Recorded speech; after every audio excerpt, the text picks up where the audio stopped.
राधे राधे। एकदा देवऋषी नारद वैकुंठामधून मृत्यू लोकामध्ये आले आणि मृत्यू लोकामध्ये आल्याच्या नंतर त्यांनी नामाचं महत्त्व मृत्यू लोकामध्ये जाणून घेतलं। जाणल्याच्या नंतर त्यांच्या असं लक्षामध्ये आलं की मृत्यू लोकामध्ये काही जणांना हरिप्रिय आहेत तर काही जणांना हरप्रिय आहेत, परंतु हरी आणि हर यांना देवऋषी नारद प्रिय आहेत। तर देवऋषी नारद का बरं प्रिय आहेत? कारण देवऋषी नारद सतत भगवंताचं नाम उच्चारण करतात, म्हणून महाराज नाम घ्यायला पाहिजे, नामाला साधन बनवायला पाहिजे, नामाला माध्यम बनवायला पाहिजे, नामाला आपलं जीवन बनवायला पाहिजे।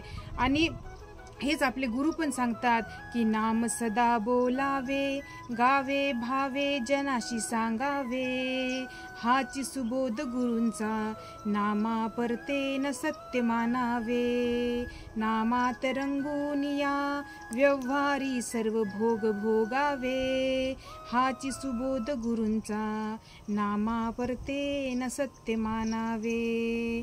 रामकृष्ण हरी।